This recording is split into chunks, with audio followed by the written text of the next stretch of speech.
Cek, cek, cek. Assalamualaikum Pak Andri. Waalaikumsalam warahmatullahi wabarakatuh. Suara saya masuk, Ibu? Masuk Pak, Masya monggo. Allah. Oh, siap. Seperti yang Baik. lain ada 30 orang, mudah-mudahan yang lain segera menyusul. Oke, baik Bu. Bismillahirrahmanirrahim. Saya mulai dulu ya untuk kegiatan pada malam hari ini. Assalamualaikum warahmatullahi wabarakatuh. Bismillahirrahmanirrahim. Alhamdulillahirabbil alamin. Rabbi israh li sadri wa yassir li amri wahlul 'uqdatam min lisani yafqahu qawli. Amma ba'du. Alhamdulillah bahagia sekali ya ini pada malam hari ini. Kita udah berapa pekan nih kita belum tatap muka ya setelah Lebaran juga. Dan sebelum kita mulai juga karena masih momen Syawal ya, kami ucapkan juga mohon maaf lahir dan batin ya jika selama mungkin interaksi atau selama kita berkomunikasi meskipun melalui Zoom, mohon maaf jika ada salah kata. Baik, pada malam hari ini kita akan sharing lagi, mendengarkan lagi materi-materi yang nanti akan disampaikan oleh pemateri kita pada malam hari ini ya. Oke, baik. Nah, sebelum itu kami informasikan juga kepada seluruh peserta yang hadir pada malam hari ini. Jadi mohon nanti selama berjalannya acara bisa di-mute dulu ya untuk mikrofonnya dinonaktifkan jika selama tidak dianjurkan untuk membuka mikrofonnya. Itu yang pertama. Yang kedua, mohon untuk ibu-ibu bisa hadir, bisa menyimak 100% dan dicatat ya Bapak Ibu. Dan jangan lupa untuk dibuka untuk videonya ya. Jadi sembari menyimak, guru kita insya Allah akan sharing pada malam hari ini. Baik, itu ya. Jadi mohon dipahami dan bisa mulai dilakukan ya. Jadi yang mungkin masih belum prepare bisa sembari prepare. Jadi nanti kita akan mulai materi kita pada malam hari ini. Oke, baik. Dan selanjutnya kita sembari absen ya. Biasanya hari ini saya mohon izin memandu kegiatan pada malam hari ini. Jadi Mbak Chandra hari ini izin. Jadi izin ya saya menggantikan untuk menjadi MC pada malam hari ini. Oke. Jadi mungkin ini saya juga masih harus mengenali nama-nama ibu semuanya. Jadi bisa nanti sembari dibuka ya videonya. Jadi sembari tahu juga. Jadi yang mungkin belum prepare bisa prepare dulu. Baik itu, jadi bisa nanti kita lanjutkan. Tapi sebelum kita lanjut, kita coba review sedikit yuk. Gitu. Mungkin udah lama kan kita kemarin udah nggak ketemu gitu kan. Meskipun ketemunya lewat Zoom ya. Mungkin lupa apa sih kemarin ya terakhir materinya gitu kan. Nah kita coba recall sedikit nih apa materi kemarin gitu kan. Nah masih ingat nggak teman-teman semua yang hadir malam hari ini, terakhir kemarin kita membahas materi tentang apa gitu, ingat nggak? Coba di chat kolom komentar, masih ingat nggak apa terakhir materi yang disampaikan oleh Coach Ridwan Abadi kemarin? Coba yuk chat di kolom komentar. Masih ingat nggak? Saya coba dulu, ntar lupa gitu kan. Kalau lupa biasanya kan kalau lihat film itu kalau kita nggak tahu asal usulnya tiba-tiba di tengah-tengah kan nggak nyambung nanti ya. Oke siap, coba saya tes dulu. Masih ingat nggak materinya apa aja? Saya coba di kolom komentar masih. Coba apa kalau masih ingat materi yang terakhir kemarin disampaikan oleh Coach? Distribusi produk. Oke, distribusi produk. Ada lagi nggak yang lainnya? Yuk, kita sembari coba nih. Sudah siap bener hadir nggak ini? Gitu kan? Ayo. Mungkin dibuka lagi catatannya yuk. Dicari lagi, wah kemarin ada di mana ya? Gitu kan. Mungkin keselip atau mungkin masih dicatat di HP-nya, mungkin ada tandanya kanal distribusi, jalur distribusi. Oke, ini masih kurang tepat sedikit. Terakhir kita kemarin bahas apa gitu kan. Karena nyambung sama PR-nya. Nah, ini gitu kan. PR-nya dikerjakan enggak ini? Dikerjakan dan dilaksanakan gitu ya. Kanal distribusi ya itu pertemuan kemarin juga tapi belum pas. Edit value, oke, ke strategi distribusi, oke. Banyak yang masih ini ya, belum move on di distribusi kayaknya. Oke, ada lagi nggak? Ini waktu kita pertemuan di tanggal 27 April nih, gitu kan. Sama sekarang 27 Mei. Jadi 1 bulan nih. Gitu kan. Masih ada yang inget nggak? Oke, sebenarnya masih mikir ya. Jadi terakhir kita kemarin membahas tentang brand aktivasi. Nah, ini ada Ibu Eva dan Bu Lita. Mau ngomong tapi pas langsung di chat ya. Kita kemarin terakhir membahas tentang brand aktivasi gitu kan. Tentang bagaimana sih cara memperkenalkan produk kita gitu kan. Nah, PR-nya kan kemarin apa aja? Disuruh buat konten gitu kan. Mulai buat konten, medianya apa gitu kan. Masih ingat nggak gitu kan? Nah, itu dikerjakan nggak? Bikin kontennya, kemudian bikin apa? Copywritingnya untuk menarik customernya ini kan. Nah, habis distribusi, ketemu, punya added value, nah, dikenalkan produknya gitu kan. Nah, oke, berarti ada yang inget. Nah, kalau lupa semua yang hadirin, bahaya ini nanti. Ini bahas yang sampai mana coach gitu kan.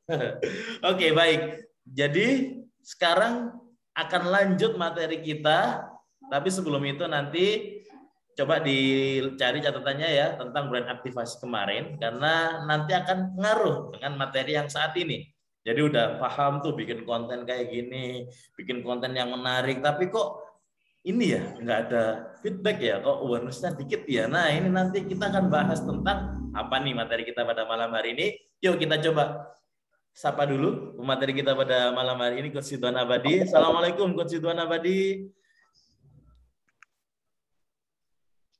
Waalaikumsalam. Insyaallah. Bagaimana kabarnya, Coach? Sehat? Ini Coach, dari wajahnya udah kelihatan nih. Wah, super sekali waktunya Coach Ridwan ini. Jadi ini apa ya? Waktunya mohon bisa dimanfaatkan oleh teman-teman ya. Jadi karena Coach Ridwan bisa membersamai kita, jadi jangan sampai disia-siakan. Nah, hari ini kita akan sharing, Coach, melanjutkan yang kemarin setelah brand aktivasi, Coach, gitu.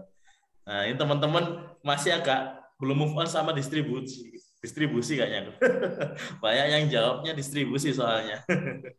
Oke gitu. Jadi nanti mungkin akan di-review oleh kesudahan sedikit. Nah, nanti lanjut ke materi selanjutnya. Oke, sudah siap Ibu-ibu semuanya untuk materi pada malam ini? Oke, kalau udah siap, angkat dong jempolnya atau tulis di kolom komentar siap-siap gitu. Biar kita mulai materi kita pada malam ini. Buka Mbak Un dulu Mas Andre. Oh, buka Bu. Siap, baik. Baik. Assalamualaikum Bu Un. Nah, tadi Bu Un sudah join nih. Ah, itu Bu Un. Cek suaranya masuk Bu Un. Iya, tadi Oke, siap. Coba mungkin ada sepatah kata dulu Bu Un. Mungkin untuk teman-teman. Monggo. Saya matikan kameranya soalnya suaranya tadi sempat hilang ininya. Iya. Jadi siap, monggo. Udah jelas ya. Oke. Assalamualaikum warahmatullahi wabarakatuh. Waalaikumsalam warahmatullahi wabarakatuh. Ya, teman-teman semua, alhamdulillah setelah 1 bulan ya, kemarin kita hanya komunikasi lewat ini aja, lewat grup gitu, dan sekarang alhamdulillah bisa ketemu lagi, bisa berjumpa lagi, dan hari ini tuh Masya Allah luar biasa banget di tengah kesibukan Coach Ridwan ya, yang pokoknya nggak bisa saya menggambarkan bagaimana sibuknya beliau gitu, masih menyempatkan waktu untuk hadir di tengah-tengah kita semuanya, memberikan materinya. Dan ini kesempatan kita untuk menimba ilmu dari beliau sebelum beliau sebentar lagi akan berangkat melaksanakan ibadah haji. Kita doakan mudah-mudahan perjalanannya lancar, menjadi haji yang mabrur dan kembali ke tanah air dalam keadaan sehat walafiat gitu. Dan nanti juga bisa kembali memeriksa PR-PR kita dan juga memberikan ilmunya lagi ke kita gitu. Dan beliau mudah-mudahan terus sehat dari mulai berangkat hingga pulang lagi ke tengah-tengah kita semuanya. Nah, teman-teman, hari ini beliau akan menyampaikan materi untuk kita melanjutkan materi yang kemarin. Sekaligus kalau misalnya teman-teman ada kendala, misalnya ada pertanyaan yang terkait dengan materi sebelumnya, itu silahkan langsung di chat aja di sini supaya nanti Coach Ridwan juga bisa memantau dan melihat sebenarnya teman-teman ini ada kendala apa gitu. Karena seperti yang beliau sampaikan bahwa PR itu tidak hanya dikumpulkan. PR itu tidak hanya ditulis dan dikerjakan saja, tetapi dilaksanakan gitu ya. Jadi PR itu dieksekusi gitu. Karena letak keberhasilan dari sebuah pendampingan itu bukan terletak pada seberapa pintar teman-teman mengerjakan PR on paper atau di atas kertas, tapi bagaimana teman-teman mengimplementasikan apa yang sudah diajarkan oleh Coach Ridwan untuk kemudian bisa dilakukan strategi atau langkah-langkahnya gitu. Jadi langsung action. Yang membedakan antara orang yang berhasil dan tidak itu tentu bukan pada materi yang disampaikan tetapi pada eksekusi dari materi itu sendiri. Gitu ya. Teman-teman tetap semangat untuk bisa terus melaksanakan semua tugas-tugasnya, tidak hanya dikerjakan tetapi juga dilakukan, dilaksanakan, di-actionkan gitu ya. Dan selanjutnya mari kita sambut sama-sama Coach Ridwan Abadi. Terima kasih banyak dan mohon maaf Coach Ridwan kalau misalnya ini kita tidak ada Mbak Chandra juga di sini karena beliau mendadak kan ada perjalanan hari ini gitu. Terima kasih banyak. Assalamualaikum warahmatullahi wabarakatuh.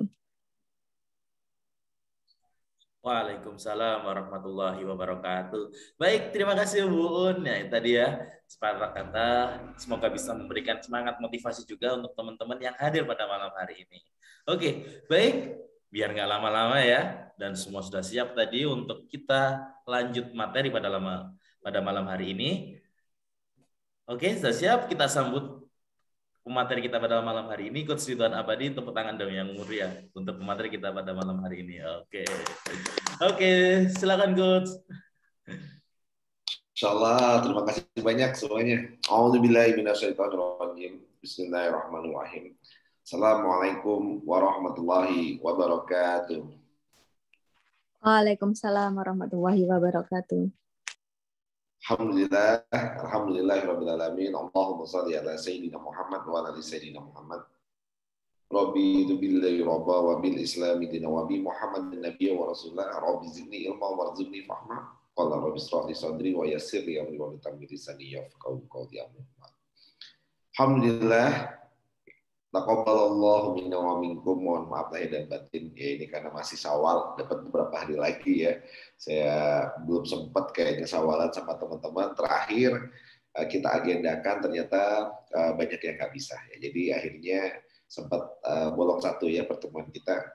Dan sedih rasanya sebenarnya karena kalau dalam jadwal ini adalah pertemuan terakhir di batch pertama ini gitu ya. Kalau di jadwalnya ya, semoga Allah terus senantiasa berikan kepada kita kesehatan, kekuatan, keistiqomahan, umur yang berkah dan bisa silaturahim. Ya, insyaallah tadi ada yang minta doanya untuk bisa nyusul juga ke Baitullah. Amin ya rabbal alamin. Saya juga mohon didoakan ya, karena saya juga butuh doa dari teman-teman semua, keluarga saya juga butuh doa dari teman-teman semua. Harap cemas sebenarnya Mbak Un udah bocorin duluan. Karena berangkat roda itu kadang-kadang baru benar-benar bisa bilang udah nyampe, udah berangkat tuh kalau udah di sana ya. Tapi mohon doanya insya Allah semoga Allah undang dan Allah beri kemudahan buat kita semua bisa umrah dan berhaji ya segera secepatnya insya Allah. Amin. Sahabat sekalian, ini pertemuan terakhir, tapi nggak tahu kenapa dari tadi saya rasanya kalau mau ngisi kok kadang suka injury time last minute itu kayak kayaknya nyampeinnya ini aja deh gitu. Gitu. Jadi walaupun Mas Andi sudah briefing saya tadi, Coach nanti ngasihnya ini nggak tahu hati saya kok hari ini kayaknya pengen menyampaikan hal yang berbeda. Tapi semoga nanti tidak mengurangi dari esensi agenda kita ya. Teman-teman semua yang sudah hadir ya, betul apa kata Mbak Un tadi. Semoga teman-teman adalah orang-orang yang terus bisa istiqomah praktek ya, mengerjakan sesuatu dan bisa menghasilkan, bukan hanya sekedar mengumpulkan tugas. Itu betul banget gitu ya. Nah, di pertemuan ini ya, saya ingin menyampaikan tentang materi yang mungkin agak sedikit berbeda dengan materi-materi kita sebelumnya. Materi yang mungkin tidak nyambung dengan materi kita sebelumnya, karena ini sudah materi penutup di batch 1 ya. Saya mungkin ingin menyampaikan sesuatu yang saya rasa kok tadi kepikiran untuk saya sampaikan ya. Ini hari ini Mbak Uun, ini Zoom keempat saya. Jam 5 sampai jam 6 tadi Zoom pertama, jam 6 sampai jam 7 ada Zoom lagi SBC, jam 7 sampai jam 8 saya masih ada Zoom tesis, jam 8 sampai jam 6 tadi saya masih coaching di klien di Yogyakarta. Dan alhamdulillah ini lanjut ke bareng silaturahim dengan teman-teman. Di perjalanan tadi sembari saya mikir saya ngomong apa ya, nanti saya menyampaikan materi, karena kalau sesuai dengan rundown harusnya materi hari ini adalah brand aktivasi, lanjutannya berarti marketing, komunikasi, dan sales. Tapi ini sudah terakhir gitu ya, karena harusnya ini disampaikan di pertemuan sebelumnya, dan pertemuan ini saya sudah bahas tentang CRM, Customer Relationship Management gitu ya. Tapi saya tadi kepikiran hal yang menarik ya, maksudnya bagi saya gitu. Tadi saya pikir kayaknya ini jadi yang disampaikan gitu ya buat teman-teman di pertemuan pengunjung kita ini. Dan izinkan saya mungkin sharing di hal yang mungkin sedikit Mbak Uun, kalau saya menyampaikannya agak sedikit. Hari ini saya sharing kepada teman-teman ada 3 jenis kerja. Nulis tuh. 3 jenis apa tuh? Kerja. Nah, jadi orang kerja. Ya, orang kerja itu ada 3 macam. Jadi ada 3 macam kita bekerja. Yang pertama ada orang yang bekerja, ini kerjanya namanya kerja keras. Ada yang kedua, orang yang kerjanya kerja cerdas. Dan ada orang yang ketiga, biasanya kalau habis kerja keras, kerja cerdas, yang ketiga bisa kerja apa? Beruntung. Kerja. Tapi kalau di sini saya kerja beruntung. Orang sering menyebutnya katanya kerja ikhlas, tapi saya berbicara adalah keberuntungan. Nah, kenapa kalau saya ingin menyampaikan materi ini di hari ini, bahwa mayoritas orang itu berada di zona yang pertama, yaitu kerjanya adalah kerja keras. Mayoritas hampir. Nah, ini saya menyebut namanya jalur umum. Pada umumnya manusia bekerja dengan tenaganya, ya. Banyak orang di luar sana bekerja, ya jualan, mengumpulkan agen, reseller, apa segala macam, tapi kerja keras gitu. Dengan jalur yang umum-umum saja. Sehingga apa yang terjadi? Ya kehidupannya seperti layaknya umumnya orang di luar sana. Ya usia 10 tahun sekolah sampai dengan 20 tahun kuliah, ya 24 25 tahun wisuda, lalu menikah, setelah menikah bekerja, akhirnya hidupnya tracknya itu seperti orang pada umumnya. Ya. Nah, ini jalurnya orang yang pertama gitu.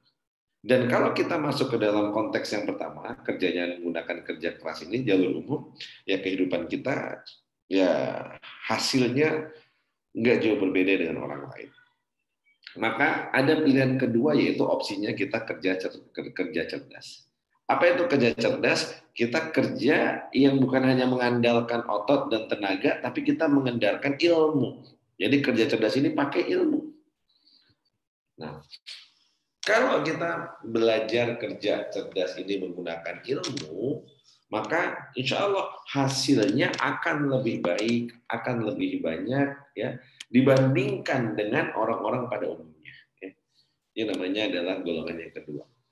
Golongan orang-orang yang kerjanya adalah kerja cerdas. Contohnya orang-orang yang kerja cerdas apa? Nah, kalau kerja keras itu misalnya kita jualannya ya kita dengan seadanya gitu ya. Nah, itu menggunakan nawarkan dari rumah ke rumah dan seterusnya, itu kita kerja keras. Kerja dengan ilmu adalah orang-orang yang belajar. Nah, kayak kita hari ini belajar agar apa? Naik kelas. Kerjanya bukan hanya sekedar kerja biasa, tapi kita kerjanya sudah kerja cerdas gitu ya. Kenapa? Karena kita menggunakan ilmu kita. Jadi contoh sederhananya misalnya ada petani, dia bertani, dengan dia bertani akhirnya dia bisa punya usaha gitu ya, hasil dari situ. Dari hasilnya yang dia upayakan, alhamdulillah dia akhirnya dapat manfaat. Tapi paling dalam waktu setahun 2 kali sampai 3 kali panen maksimal, hasilnya paling sekali panen cuma sekitar nggak lebih dari 10 juta, dipakai hidup untuk kurang lebih sekitar hampir 6 bulan. Ya hasilnya nggak seberapa. Tapi ada yang cerdas, ada orang-orang yang cerdas, yang dia tetap di dunia pertanian, mungkin dia tidak ngurusin sawah. Dia ambil hasil dari petani, dia bungkusin, dia packing, dikasih kemasan yang bagus, kasih merek, dijual gitu. Dia nggak perlu capek-capek ke sawah, setiap hasil panen, ya dia giling jadi beras, berasnya dijual. Itu namanya orang-orang yang kerja cerdas. Hasilnya bisa berkali lipat dari orang yang kerja keras. Tapi yang menarik adalah yang ketiga, adalah golongan orang-orang yang kerjanya menggunakan beruntung. Saya melihat sendiri gitu ya, kayak Mbak Uun, kayak teman-teman yang lain yang hidupnya hari ini di usia-usia 30 tahun, mereka sudah bisa breakthrough, sudah punya aset yang begitu luar biasa, kehidupan yang sangat nyaman gitu ya. Di usia 40 tahunnya anaknya sudah berpendidikan yang baik, rumah tangganya luar biasa gitu ya, keinginan-keinginan sudah terwujud gitu. Nah, banyak orang-orang yang ternyata mereka punya jalur di luar rata-rata, bukan jalurnya orang pada umumnya. Yang tadi biasanya kalau umumnya kita hidupnya sama seperti orang lain, ternyata ada orang-orang yang punya jalur, namanya jalur tidak umum, jalur keberuntungan ini. Dimudahkan, jalur kemudahan. Ya. Jalur yang luar biasa, yang nggak dimiliki sama banyak orang, yang bahkan mereka pekerja keras dan orang berilmu. Nah, saya ngelihat betul banyak teman-teman saya ya usia baru 31, 32, ada namanya Mas Nanang yang punya Emgrain Nolongso, asetnya udah begitu luar biasa. Karyawan 2000 cabang sudah hampir 80 lebih gitu ya. Dan bukan hanya Mas Nanang, saya ketemu lagi ada Mbak Asih yang sekarang lagi di Axo gitu ya, hampir 300 karyawan sekarang. Padahal beberapa tahun yang lalu saya waktu bantu perusahaannya karyawannya masih baru beberapa orang saja. Ya cabangnya sekarang sudah 30 dalam waktu beberapa tahun. Ada orang-orang yang sama Allah dikasih, dipilih, diberi yang namanya keberuntungan. Nah, sekarang saya mau tanya, kalau seandainya teman-teman yang hadir malam ini dikasih pilihan, pengennya yang mana nih? Jalurnya orang umum, ya, yang ya hidupnya rata-rata aja sama dengan orang lain. Jalurnya orang yang berilmu, biasanya kehidupannya lebih bernilai. Karena orang berilmu itu biasanya kalau bahasa orang itu priai itu bernilai hidupnya gitu kira-kira gitu ya. Atau jalurnya orang-orang yang beruntung yang penuh dengan kemudahan. Nah, kira-kira mau yang mana nih? 1, 2 atau 3? Saya pengen tahu, penasaran juga. 3. Boleh di kolom chat. Nah, coba dong diisi kolom chat. Pengennya yang mana di jalurnya ya? 3. Nah, Insya Allah, semoga kita semua digolongkan orang-orang yang beruntung ya. Hidupnya penuh dengan keberuntungan. Belum semua jawab, ini masih banyak yang belum. Baru 1, 2, 3, 4, 5. Baru 5 yang jawab. 6. Oke, ya. 7. Sebenarnya saya sembari ngetes sih. Ini kira-kira masih aktif siapa aja. Nah, ternyata keberuntungan itu ada ilmunya. Ya, ternyata keberuntungan itu bukan sesuatu yang isapan jempol. Ternyata keberuntungan itu adalah sesuatu yang Masya Allah luar biasa. Ya, setidaknya ada ayat-ayat di Al-Quran yang berbicara tentang keberuntungan. Nanti antum bisa buka ya.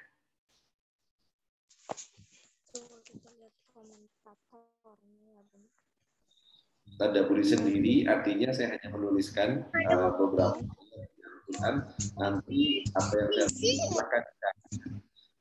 Quran surah 2 ayat ke-5. Al-Baqarah menyebutkan keberuntungan. 3104. Quran surat 3 130. Quran surat 3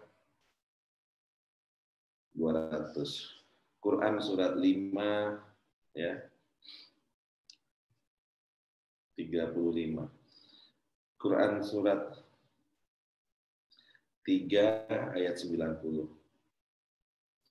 Quran surat 3 ayat 100. Ini ayat-ayatnya orang-orang yang beruntung. Quran surat 7 ayat 69.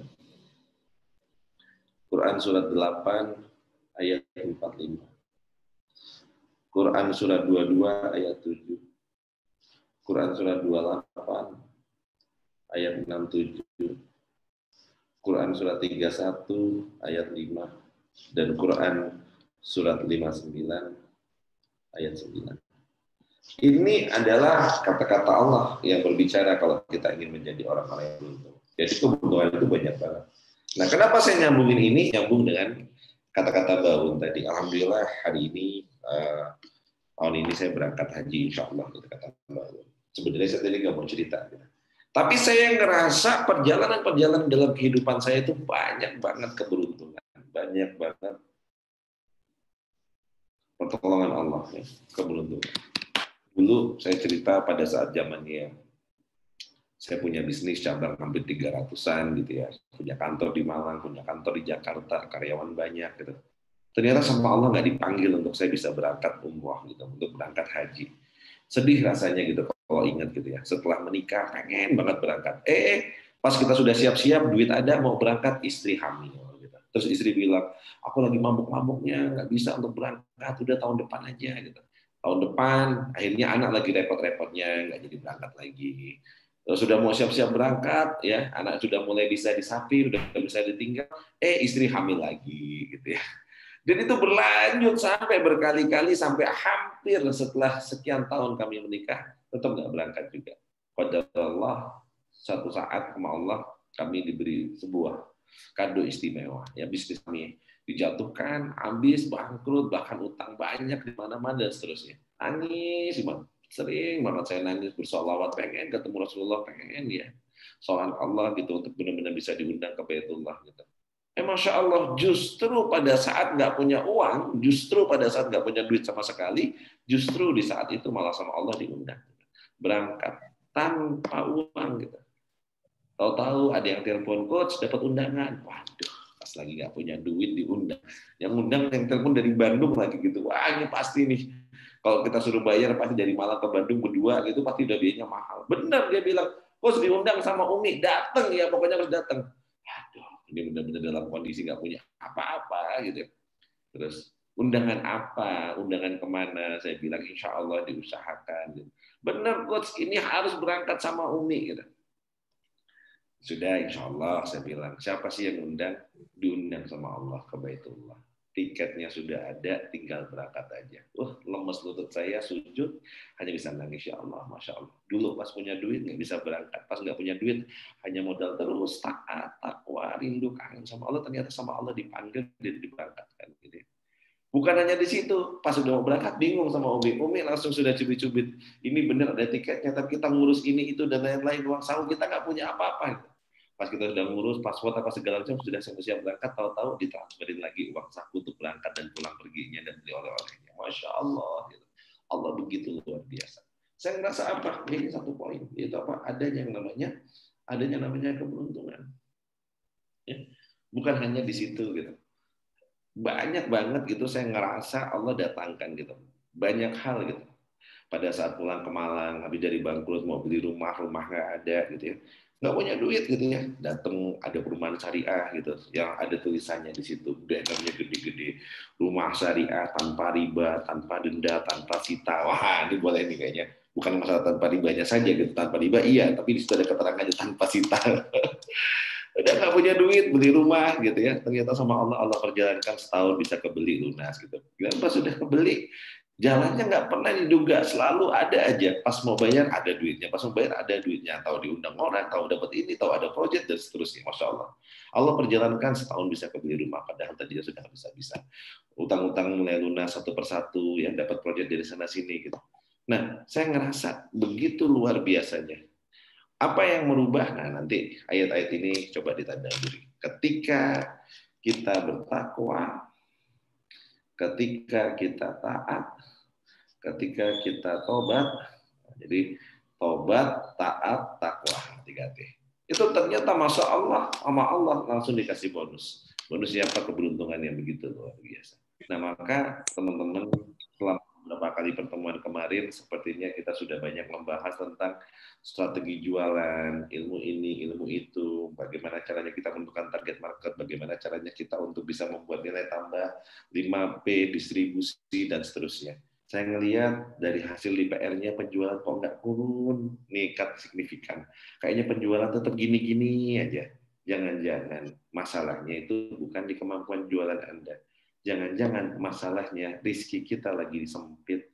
Jangan-jangan masalahnya rezekinya belum dibukakan sama Allah. Kenapa belum dibukakan? Jangan-jangan kita belum berada di jalur keberuntungan. Jangan-jangan kita masih ada di jalur-jalur orang umum. Maka apa? Ya, di penghujung dari kegiatan kita, saya ingin mengajak teman-teman naik kelas dari yang tadinya kerja keras. Kemarin kita sudah belajar ilmu, walaupun teman-teman pusing 7 keliling ngerjain tugasnya, minimal kita sudah belajar kerja cerdas. Dan di akhir ini saya mau ngajak teman-teman, yuk sudah waktunya kerja beruntung. Apa yang dilakukan?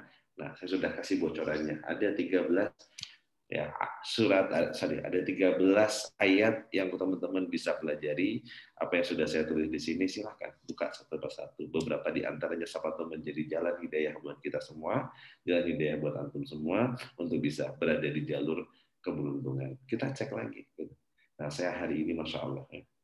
Jujur sebenarnya mau berangkat haji itu duit nggak pegang sama sekali gitu. Saya pas jalan ke Kenapa? Karena uang itu untuk berangkat haji sudah kita siapkan 2 tahun yang lalu. 2 tahun yang lalu, alhamdulillah Allah kasih rezeki, ya kita sudah bisa nyimpen dana untuk siap berangkat. Pas berangkat kita mau transfer, ternyata waktu itu pandemi gitu ya. Akhirnya sama bironya, udah nggak usah dibayar dulu, nanti nunggu semua kondisinya aman. Masya Allah, jalan setahun ternyata pandemi nggak hilang-hilang juga. Udah mulai khawatir nih duit cash ada di brankas. Tangan gatal nih, kalau seandainya nggak cepat-cepat dialokasiin untuk hal kebaikan, bahaya nih, duit bisa kepake untuk yang lain. Akhirnya kita bangunin pondok di Lampung. Alhamdulillah, jalan setahun, uang habis gitu ya. Uang sudah habis, saya kemarin baru jalan pas sebelum Ramadan, saya ke Pontianak. Datang ke Pontianak, ketemu dengan guru saya. Pas di sana, lagi asik-asik ngobrol, ya guru saya bilang, insya Allah nih, doain ya, kita mau berangkat haji. Alhamdulillah, Masya Allah, itu impian saya Gurunda, saya bilang kayak gitu. Tinggal satu ini belum berangkat. Loh, ente mau ikut gitu ya? Mau berangkat juga? Ya pengen lah gitu. Ya udah, ayo berangkat bareng katanya. Nah, Bismillah kata. Ini berangkat gini haji murad nanti diurus macam-macam. Siap tak? Saya bilang kayak gitu. Mau berangkat berapa orang? 2 orang. Pas saya bilang 2 orang sebelah istri, nyumbit istri. Abi ini enak aja kata Umi gitu kan.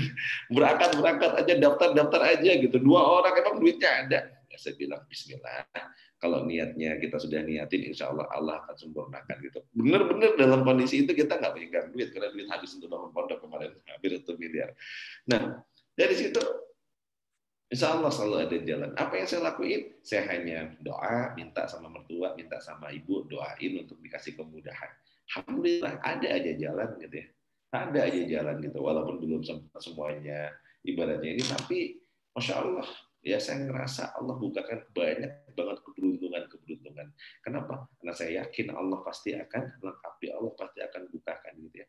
Ini benar-benar kalau dipikir pakai logika hanya kerja cerdas nggak mungkin gitu. Tapi ada, saya yakin yang namanya keberuntungan. Dan inilah yang sedang saya tarik gitu. Artinya Pak, menarik keberuntungan. Kenapa? Karena saya yakin Allah itu maha luar biasa, maha makmur, maha perkasa. Nah, kadang-kadang kita hanya berkecimpung di dalam dunia yang pertama ini, dunia kerja keras, ya, atau pintar-pintar dikit kita naiknya kerja cerdas. Di pertemuan terakhir, ya, insya Allah ini ada waktu kurang lebih 8 menit lagi sebelum kita tanya jawab. Saya pengen ngajak Anda untuk naik kelas lagi di zona keberuntungan. Bagaimana caranya masuk zona keberuntungan? Bertakwalah. Ya. Di At-Talaq sudah disebutkan wa may yattaqillaha, bertakwalah kepada Allah, maka Allah akan berikan solusi, jalan keluar, dan main hasil rezeki dari jalan yang tidak disangka-sangka. Taat sama Allah, ya, takwa. Taat gitu ya, tobat, maka insya Allah akan kasih pertolongan. Seperti Nabi Adam ketika bertobat Allah kasih pertolongan, seperti Nabi Yunus ketika bertobat Allah kasih pertolongan. Maka sahabatku sekalian, saya doain teman-teman menjadi orang-orang yang beruntung, orang-orang yang baru datang aja konsumennya udah closing, bahkan nggak perlu datang ternyata banjir order ya, bahkan hanya dengan memperbanyak tahajudnya, memperbanyak tilawahnya, hati menjadi tenang, rezeki pun. Ya, insya Allah ini mungkin di pertemuan terakhir yang bisa saya sampaikan, semoga menjadi manfaat. Yuk, ayo deh naik kelas. Ya mungkin apa yang saya sampaikan nggak masuk akal, tapi alhamdulillah dalam kehidupan saya beberapa tahun terakhir, Allah perjalankan saya tiap tahun bisa punya rumah 1 sampai 2, tiap tahun bisa nambah mobil gitu ya. Tapi yang keren itu dengan cara tidak. Allah kasih itu semua dengan cara yang begitu indah, dengan caranya. Ya. Nah, maka jadilah orang yang beruntung, sahabatku sekalian. Mungkin itu Pak Un yang bisa sampaikan. Itu rasanya di pertemuan terakhir ini sedih ya, saya belum sempat ketemu offline sama teman-teman semua, tapi rasa-rasanya udah jadi kayak saudara. Semoga Allah selalu limpahkan rahmat, Allah Allah selalu memberikan keberuntungan buat teman-teman semua. Yuk, perbaiki deh. Kalau seandainya ya bisnis dan uang kita masih sedikit, maka perbaiki kehidupan kita, ya. Perbaiki rezeki kita. Semoga Allah bukakan pintu-pintu rezeki dari jalan yang tidak disangka-sangka. Mas Andre, itu mungkin sebagai penghujung di materi kita malam hari ini. Ya, Fadol, teman-teman kalau mau bertanya boleh, ya. Apa aja deh, kalau saya bisa jawab, kalau saya nggak bisa jawab jadi PR. Nanti saya cariin jawabannya. Insyaallah, Fadol. Terima kasih Coach Ridwan, Masya Allah tadi apa yang disampaikan ada 3 poin ya. Nah dari 3 poin ini, dari apa yang disampaikan Coach Ridwan, mungkin ada dari teman-teman yang ingin bertanya atau ingin sharing juga, bercerita mungkin dengan cerita Coach Ridwan tadi yang disampaikan. Monggo, ada waktu kita kurang lebih berapa 10 menit ya untuk kita coba sesi tanya jawabnya. Monggo bisa raise hand atau bisa chat di kolom komentar. Oke, baik, ada Bu Dwi Indah. Ya, Bu Dwi Enda. Oke, ada yang raise hand Bu Dwi Enda. Mungkin bisa dibuka audio ininya, videonya. Dan masih di mute. Oke. Sudah bisa dibuka, Bu? Mungkin masih belum terbuka ya. Oke, kita coba. Ini ada pertanyaan nih Pak Andre dari Bu Lita ya, Bu ya. Yang sebelumnya ada dari Pak. Bu Eva ya. Ini ada pertanyaan. Oke. Ini Bu Indah sudah dibuka moodnya apa Bu Indah dulu ya? Oke, siap. Monggo, Bu Indah. Assalamualaikum warahmatullahi wabarakatuh. Waalaikumsalam warahmatullahi wabarakatuh. Izin mau bertanya, Coach, mengenai ini amalan apa setelah sholat wajib atau setelah sholat agar kitanya hatinya menjadi tenang, terus bisa menjadi pembuka rezeki buat kita semua. Rezekinya biar halal, berlimpah, berkah, hati menjadi tenang, seperti itu, Coach. Ya. Ya. Apa yang harus kita lakukan? Iya, sementara itu aja. Terima kasih. Baik, ya, insyaallah. Atas pertanyaannya, apa yang bisa membuat hati kita tenang? Sesungguhnya, ya, sholat, zikir, dan Al-Quran itu adalah penenang hati. Maka sholat itu sebenarnya harusnya sudah membuat hati kita tenang. Kenapa? Ketika kita marah, ketika kita gundah, ketika kita galau, ketika kita lagi pokoknya nggak enak, maka perintahnya adalah apa? Sholat. Karena sholat itu menenangkan. Karena sholat itu kita bertemu dengan Allah. Tapi kalau seandainya kita sudah sholat pun masih kurang, masih rasanya kok belum tenang, maka apa yang harus kita lakukan? Perbanyak zikir, perbanyak mengingat Allah, perbanyak istighfar. Kalau seandainya ternyata kita sudah perbanyak zikir, kita perbanyak istighfar, mengingat Allah, ternyata belum juga bisa membuat kita khusyuk dan tenang, gitu ya, agar kita bisa benar-benar berdamai dengan diri kita. Nah, maka perbanyaklah sholawat. Kenapa? Karena sesungguhnya ya ada jalan untuk kita bisa menuju kepada Allah. Salah satu jalan untuk kita menuju kepada Allah adalah melalui Rasulullah SAW. Kenapa kok saya menyebutkan bahwa jalannya itu adalah melalui Rasulullah SAW? Karena kalau ibaratnya di dunia saja kita mau dapatkan sesuatu itu kadang kita butuh orang dalam, gitu ya. Nah maka di dalam kehidupan kita gitu juga ya, ketika kita suatu saat pengen masuk surga, mungkin kita juga butuh orang dalam. Siapa orang dalam itu? Ya Rasulullah, gitu ya. Nah maka apa yang harus dilakukan? Ini yang saya lakukan, ini amalan yang saya lakukan. Pertama, perbanyak sholat. Tapi bukan hanya sekedar sholat. Apa bedanya orang yang sholatnya mampu menenangkan dan mampu merubah kehidupannya, dan sholatnya hanya biasa-biasa saja. Orang yang sholatnya biasa-biasa saja karena dia tidak khusyuk. Tapi kalau orang yang dia sholatnya benar-benar berniat untuk menghadap Allah, benar-benar merasa bahwa Allah ada di depan kita, menyaksikan kita, dan benar-benar sholat kita hanya untuk Allah, insya Allah. Sholat saja sudah bisa membuat kita tenang. Itu yang pertama. Ya, sholat. Ya. Benar-benar inna sholati wa nusuki wa mahyaya wa mamati lillahi rabbil alamin. Jadi ketika kita sholat itu benar-benar kita ngerasa bahwa hidup kita, sholat kita, bahkan mati kita itu hanya untuk Allah. Gitu. Kalau kita udah kesana, insya Allah kita akan lebih tenang. Yang pertama. Yang kedua, zikir. Zikir itu menyenangkan hati. Gitu ya. Jadi benar-benar ketika kita sudah sholat, maka apa yang zikir dan saya biasanya zikir ambil waktu agak lama dan juga istighfar, perbanyak istighfar karena kadang-kadang yang membuat hati kita gundah gulana itu banyak dosa. Nah, agar dosa-dosa kita itu bisa kita lebur dikit-dikit dengan cara apa? Ya bertaubat, kita ampun sama Allah dengan beristighfar, perbanyak istighfar. Nah, ketika kita sudah istighfar, kok ternyata kita masih belum tenang juga, tambahin lagi dengan sholawat. Sholawat. Biar apa? Biar kita semakin dekat dengan Rasulullah. Nah, maka itu yang dilakukan setelah selesai sholat. Sudah dilakukan istighfar, zikir, dan sholawat belum benar-benar membuat kita tenang, maka yang terakhir, ambil Qur'annya, baca Qur'annya sampai kita benar-benar merasa tenang. Nah, 3 itu. Ya, 3 hal itu. Dan kalau kita sudah pegang Qur'an, kita sudah baca Quran, tapi kok hati kita juga nggak tenang, maka berintrospeksilah. Mungkin ada dosa yang sedang kita lakukan. Mungkin ada yang nggak ridho orang-orang terdekat kita kepada kita.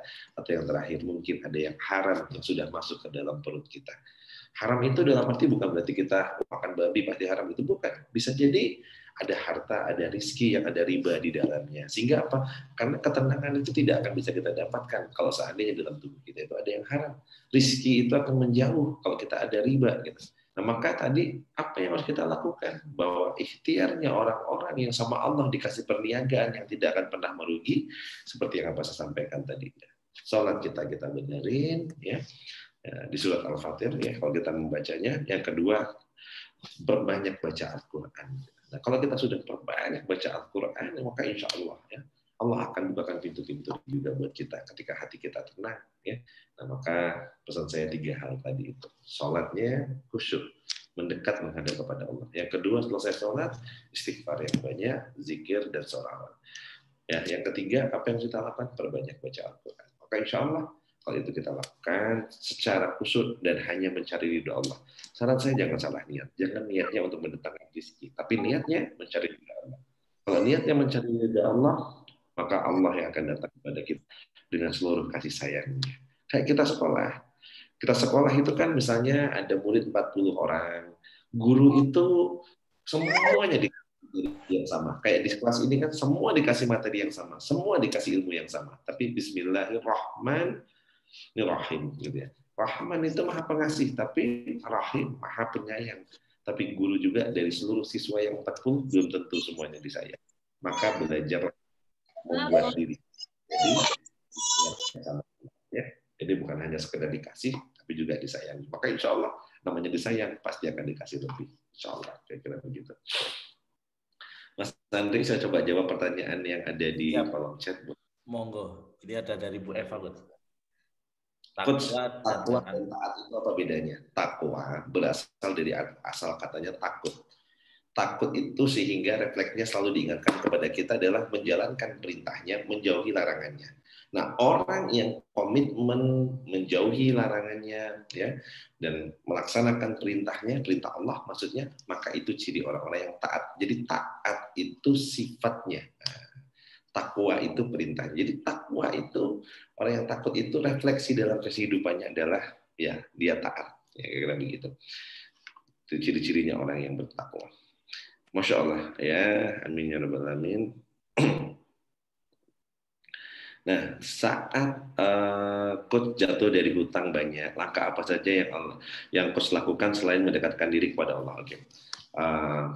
Pada saat saya jatuh tahun 2012 ya 2013 saat itu complicated banget gitu ya. Saya sudah punya cabang Batagor Jepang itu sudah hampir 300 cabang, Cicapuccino 108 cabang gitu, dan saya punya beberapa bisnis yang lainnya, saya punya Plaza Dinar, saya punya banyak bisnis seperti itu dengan cabang sudah hampir 500. Nah, qadar Allah perjalankan saat itu dalam satu perjalanan mungkin Allah sangat sayang dengan saya dikasih kado. Kadonya apa? Bertubi-tubi beruntun. Ya, saya jualan emas, emasnya hilang. Saya punya tiap bulan itu gajian masih pakai gajiannya itu dulu pakai perel gitu, zaman waktu itu diambil, masukin berangkas, besok gajian satu-satu, ternyata di berangkas dibawa pulang sama akunting kami hilang gitu ya. Mobil punya 2 rusak 3, punya saya 2 rusak semua, pinjam punya orang tua, bongkar mesin juga gitu. Wah, jatuh banget begitu luar biasa ya. Sampai akhirnya orang tua saya bilang, ini kamu ini kayaknya nggak berkah rezekinya gitu ya. Akhirnya apa? Saya di situ tertohok, tertampar begitu luar biasa. Di titik itu hubungan saya dengan pasangan saya sedang tidak harmonis, dengan mertua saya tidak harmonis. Kenapa? Wah, banyak banget masalah dan kompleks sekali masalah. Saya ngerasa bertubi-tubi, kayaknya banyak banget faktor yang membuat saat itu mungkin layak untuk saya dihukum sama Allah gitu. Tapi Masya Allah, kado itu benar-benar baru bisa saya syukuri ya setelah proses itu lewat. Ketika sampai habis hampir 300 cabang saya tutup, hutang di mana-mana, diancam mau dibunuh sama orang dan seterusnya. Pada saat itu apa yang saya lakuin? Saya ketemu dengan surat Al-Balad. Saya sudah frustasi, naik mobil itu sudah hampir kecelakaan di jalan Surabaya, posisi saya di Malang. Ya, tinggal bawa mobil waktu itu sudah blank, nggak tahu mau kemana, saking stresnya, hampir nabrak. Pas itu langsung istighfar saya belok masuk ke Masjid Al-Akbar Surabaya. Masjid Al-Akbar Surabaya itu. Di sana saya sholat, saya sujud, saya minta ampun, saya benar-benar bertobat atas dosa-dosa sama Allah. Dan di sana setelah dari itu saya bertemu dengan surat ke-90, surat Al-Balad. Ya ketika saya baca, saya tadaburi, Masya Allah, itu menceritakan saya banget protes, duit sudah habis, nggak punya harta benda, susah banget gitu. Allah sudah menceritakan di surat Al-Balad, dan kata Allah, kenapa kamu dikasih 2 jalan, tidak memilih jalan yang mendaki lagi sukal, Al-Aqobah. Kenapa kamu pilih jalan pintas selama ini, kata Allah. Kenapa kamu nggak memilih jalan yang mendaki lagi sukar? Apa jalan mendaki lagi sukar itu? Ya, jalan mendaki lagi sukar itu adalah memberi makan di hari kelaparan, melepaskan budak dari perbudakan, saling berpesan untuk bersabar dan berkasih sayang. Maka saat itu riado saya 3 hal ini. Ya. Padahal nggak punya duit, lagi bangkrut, saya kasih makan orang di hari kelaparan. Setiap subuh istri saya buat 30 bungkus nasi, saya keliling, saya cari di pasar besar itu orang-orang yang tidurnya hanya di emperan. Selesai sholat subuh kita bagi-bagi. Orang pegang, dia nangis, dia ngasih, dan saat itu saya ngerasa kita ini bangkrut, tapi ternyata masih banyak orang yang lebih parah dari kita ya gitu. Di situ mulailah akhirnya hati itu mulai tenang, ngerasa kita masih beruntung, kita nggak perlu sampai tinggal di emperan pinggir jalan kehujanan kepanasan gitu. Lalu setelah itu, setelah memberi makan orang di hari kelaparan, yang kedua, melepaskan budak dari perbudakan. Saya ngerasa bingung, hari ini kan sudah nggak ada perbudakan. Tapi ketika waktu itu banyak banget orang yang ketemu dengan saya, konsultasi coach. Waktu itu saya belum dipanggil coach, karena saya belum jadi seorang coach saat itu ya, karena saya belum certified coach. Saat itu banyak yang datang cerita konsultasi bisnis yang bangkrut, yang bermasalah, yang kena hutang. Terus saya melihat orang-orang yang sedang kena hutang ini kayak orang yang sedang diperbudak. Wah, stres, nggak bisa tenang hidupnya, gitu, terancam, gitu, kayak semuanya terikat, gitu. Saat itu saya beranjang, gitu ya. Oh, kayaknya orang-orang di saat ini di Indonesia itu betul nggak diperbudak kayak zaman dulu, tapi masih diperbudak uang. Kenapa? Hidupnya benar-benar itu untuk uang. Jadi kayak punya Tuhan yang baru, kayak punya tuan yang baru yang namanya uang. Jadi apapun demi uang, gitu. Bahkan sampai rela untuk mengorbankan akidah dan seterusnya. Saat itu saya berpikir, gimana ya caranya saya untuk bantu orang-orang agar tidak diperbudak uang. Akhirnya saya bangun yang namanya komunitas, namanya SBC. Salah satu materi wajib yang saya sampaikan adalah antara uang dan rezeki. Oh, kita itu selalu tergiur, terbudak dengan uang, sehingga kita nggak bisa ngelihat bahwa Allah udah jamin rezeki kita. Allah udah jamin rezeki kita, tapi surga dan neraka belum. Akhirnya saya berjuang di sana. Dan ketika saya berjuang, semakin banyak orang datang punya masalah, ada bisnisnya lagi bangkrut, ada apa gitu. Tapi dia nggak bisa bayar. Ya sudah, saya cuma bantu mereka. Bisnis saya lagi drop, saya lagi bangkrut, saya nggak punya apa-apa. Saya malah bantuin orang gitu ya. Saya bantu orang ya dari hari ke hari. Ya, cuma saya bisa bilang itu yang bisa saya lakukan untuk melepaskan budak dari perbudakan. Nah, tapi dengan apa? Saling berpesan untuk bersabar dan berkasih sayang. Alhamdulillah, Masya Allah. Di saat titik-titik saya bantuin bisnisnya orang, ada teman di Pekanbaru hutangnya 12 miliar saat itu, akhirnya saya bantu, nggak lama dari sana. Nah, terus bisnisnya mulai membaik, hutangnya sudah berangsur-angsur pulih, sudah mulai bertumbuh dan hutangnya hampir lunas. Pada saat itu nggak ada akad saya dibayar apapun gitu. Pas dia bilang, Mas saya nggak bisa bayar, loh siapa yang minta bayar gitu. Ya, tapi ini ada teman yang dia minta dibantuin juga setelah tahu bila saya bertumbuh. Masya Allah ternyata saya direferensikan ke orang lain temannya. Pas saya bantu di sana dia bilang, saya mau kayak ibu itu, saya pokoknya konstituen profesional saya bayar. Tentuin biayanya berapa. Saya bingung kan waktu itu saya mau dibayar berapa ya. Sudah saya tulis 5 juta sebulan gitu. Total 60 juta setahun. Pas dia baca, saya nggak mau, saya tawar. Ya udah tawar-tawar aja kan dari awal saya juga sudah nggak mau nulis sebenarnya berapa. Saya coret gitu ya. Yang tadinya di situ saya tulis 5 juta sama dia diganti 10 juta sebulan. Masya Allah. Gitu. Jadi baru ada ceritanya orang nawar itu dinaikin 2 kali lipat, bukan diturunin gitu ya. Dapat bayaran 120 juta setahun. Dan ternyata Masya Allah nggak berhenti di situ, sama Allah dikasih jalan lagi. Ternyata hadiahnya begitu luar biasa. Dulu waktu pas saya tadi taubat benar-benar di Masjid Agung Surabaya itu saya bilang, ya Allah kalau memang bisnis saya ini nggak berkah, habisin nggak apa-apa ya Allah, ganti dengan yang lebih baik. Yang separuh hari, separuh bulan saya bisa bekerja dan separuh bulan saya bisa berkhidmat untuk umat. Dan ternyata Masya Allah saya diganti bisnis, saya hanya kerja mungkin hanya sekitar 10 hari sebulan, tapi hasilnya berkali lipat ketika saya di masjid punya cabang sampai ratusan. Dari situ berangsur Allah bukakan pintu-pintu rezeki, akhirnya sampai bisa punya bisnis, punya kebun, punya apa macam-macam. Jadi konsultan di kementerian gitu, jadi macam-macam pokoknya. Dan itu semua berkat rahmat Allah, itu berkat keberuntungan dari Allah. Apa yang saya lakukan? Salah satu yang saya lakukan adalah kembali ke Allah dengan taat. Gitu. Dan Masya Allah, Allah kasih imbalan yang begitu luar biasa. Itu ceritanya. Yang saya lakukan hanya 3 itu tadi. Yang pertama memberi makan di titik kelaparan, yang kedua tadi itu adalah melepaskan budak dari perbudakan, dan yang ketiga bersabar dan berkasih sayang. Maka ketika Mbak Un bilang, coach bantuin ngisi Zoom gini dan lain, nggak ada kata enggak ya. Kontribusi untuk umat, insya Allah nggak ada kata enggak. Secapek apapun ini kalau dilihat mata saya, ini capek banget lagi ya. Tapi insya Allah ya, selalu berusaha untuk yang terbaik. Maka doakan ya, doakan Allah selalu berikan keberkahan dalam usia.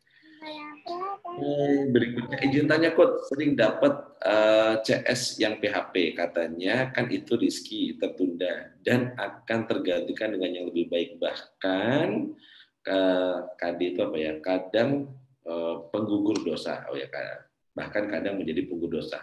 Gimana menyikapinya? Kadang kena mental. Oke, baik.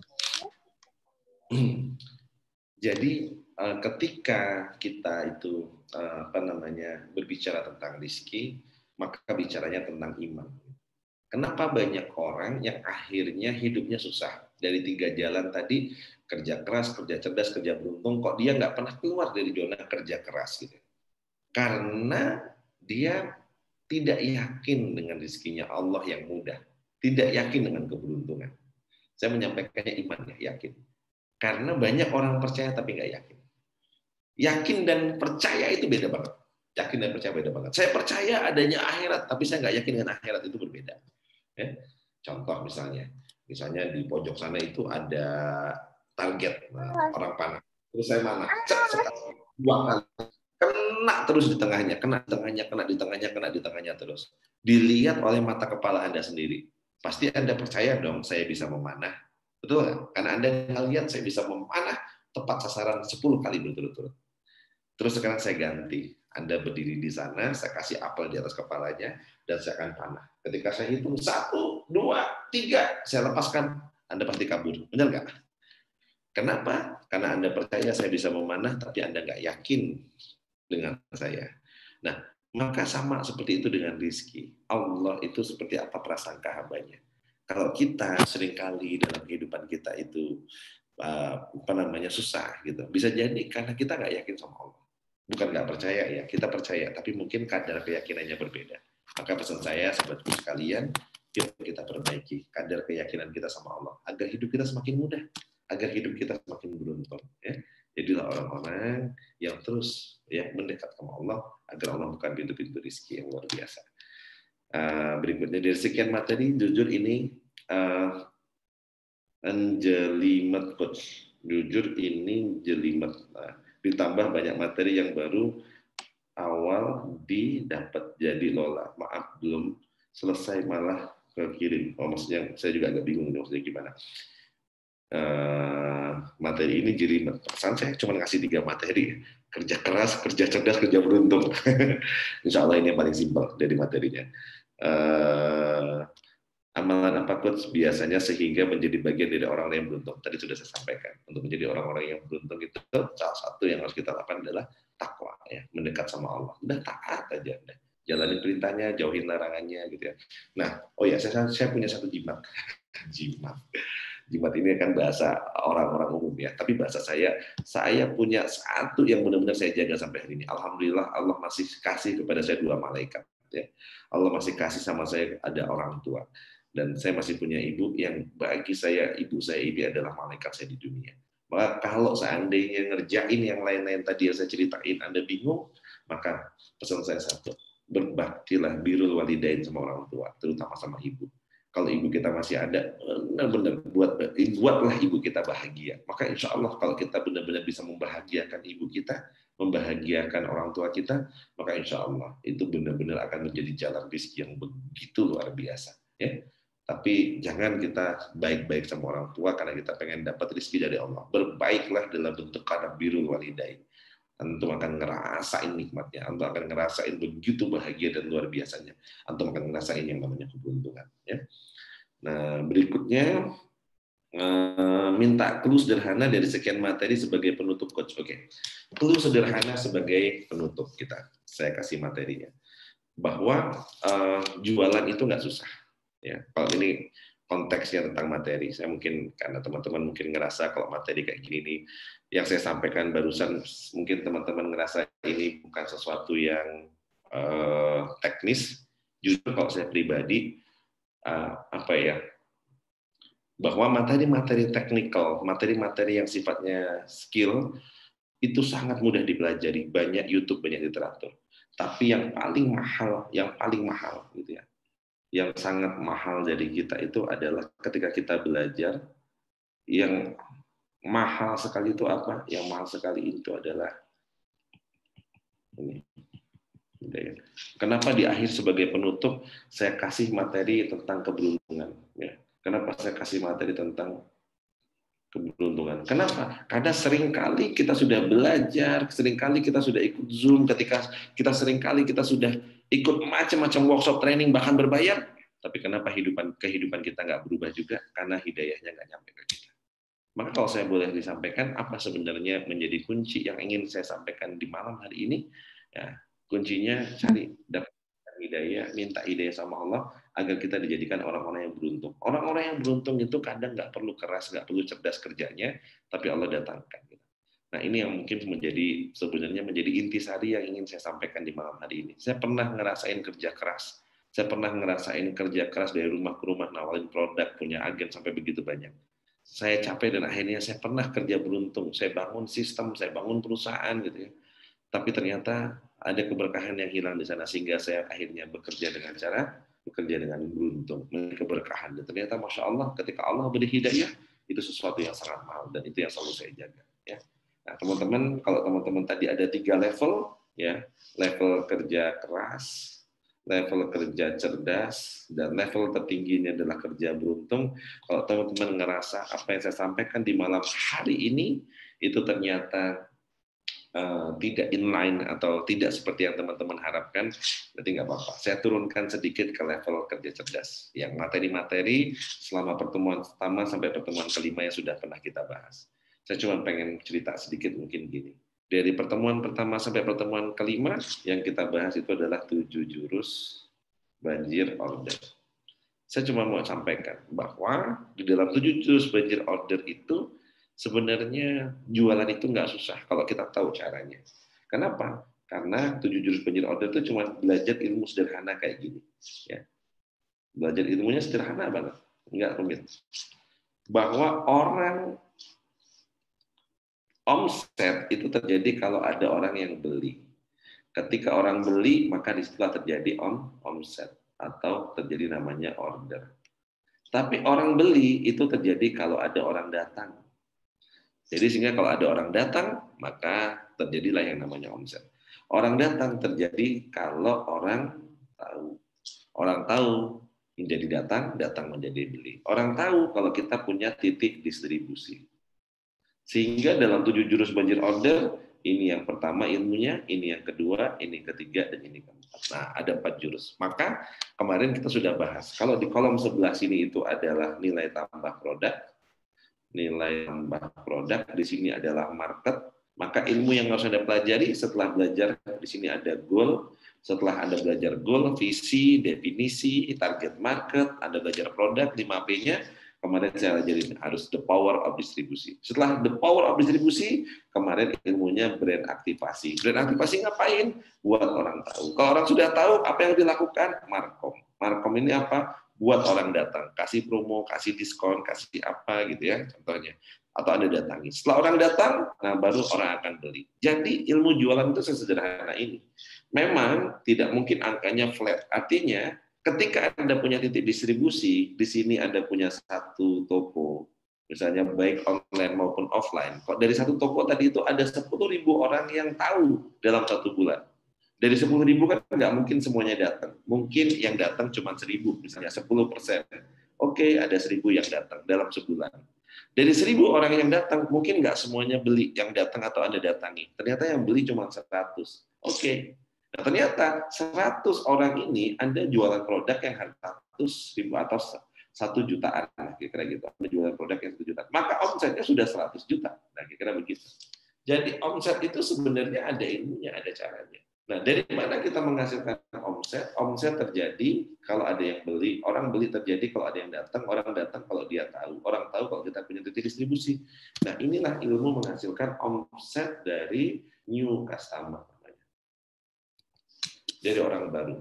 Sesederhana itu, yes, sesederhana itu. Ya, tinggal Anda praktekkan aja. Bagaimana Anda terus memberitahu orang di luar sana, terus datengin orang di luar sana, terus aja orang beli. Tapi Anda harus mencari, oh berapa angka konversi Anda. Nah ini namanya ada conversion. Nah setelah orang beli, selesai? Belum selesai. Bagaimana tugas Anda membuat orang itu jadi beli lagi? Setelah beli lagi, bagaimana membuat orang itu beli lebih? Nah, setelah membuat beli lebih, bagaimana membuat orang mereferensikan? Ini ilmu. Beli lagi artinya apa? Orang yang sudah beli 100 orang ini disimpan database-nya. Nah, setelah kita simpan mereka database-nya apa? Tugas Anda tawarkan produk-produk yang lain. Kalau namanya ada upselling, ada namanya cross-selling, yang lainnya. Anda tawarin produk-produk Anda yang lain. Kalau Anda tawarin produk-produk Anda yang lain, maka insya Allah dari orang yang sudah pernah beli itu akan ada namanya beli. Anda tawarin, Anda kasih promo, Anda kasih produk-produk yang baru, katalog-katalog yang baru, apa yang sekarang lagi di-push. Nah, kalau dia sudah beli, maka apa yang Anda lakukan? Rawat, layani, bangun engagement, ya, bangun hubungan yang baik. Maka apa? Nanti Anda akan bisa membuat mereka untuk beli lebih. Lebih apa? Lebih atau lebih banyak ketika dia mau beli lagi. Nah, buat mereka untuk beli lebih sering dan beli lebih banyak. Kenapa? Produknya online banyak macamnya. Ada produk A sampai produk Z. Maka apa yang harus Anda lakukan? Tawarkan produk-produk yang lain, ajak dia untuk menjadi yang lain sesuai dengan kebutuhan. Ya. Dan kalau melakukan, maka yang terakhir ajak mereka untuk mereferensi. Nah, maka kalau Anda lakukan itu, cerita ke teman-temannya, maka insya Allah terjadilah yang namanya banjir order. Nah, ilmunya sebenarnya sederhana itu. Nah, kalau 7 jurus banjir order, ini 1, 2, 3, dan 4, ini 5, 6, 7. Nah, ini adalah ilmu marketingnya. Jadi, ilmu marketingnya sebenarnya nggak rumit-rumit banget gitu. Nah, ini saya sebut dengan double funnel. Ya, orang yang tadinya datang, kita beli lagi, mereferensikan. Gitu. Nah, insya Allah, lakukan secara istiqomah. Nah, kemarin, kenapa hari ini saya tidak menyampaikan materi? Karena setelah saya review, saya evaluasi PR, banyak teman-teman di antara teman-teman sudah agak kesulitan menangkap materi saya pertemuan sebelumnya.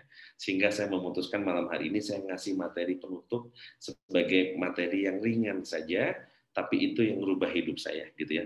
Materi-materi seperti yang saya sampaikan 7 jurus banjir order, ini adalah ikhtiar, ya sunatullahnya sebagai manusia harus kerja cerdas. Tapi saya ngerasa yang begitu powerful merubah hidup saya, karena Allah kasih saya cara untuk bisa meraih atau mengakses yang namanya keberuntungan. Jadi sahabatku sekalian, teman-teman sekalian, inilah 3 level bekerja. Kalau sekarang masih kerja keras, belajar untuk bisa cerdas. Sekarang sudah cerdas, belajar untuk jadi orang-orang yang beruntung. Nah, insya Allah mungkin itu tadi jawaban dari teman-teman ya.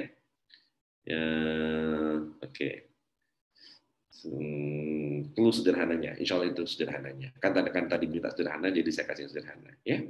Nah, izin pertama quote untuk tobat selain perbanyak istighfar, adakah amalan yang lainnya? Tobat ya tobatan nasuha. Inti dari pertobatan itu adalah tidak mengulangi lagi. Kalau kita bicara tentang tobat tapi masih diulangi lagi, itu namanya bukan tobat. Ya.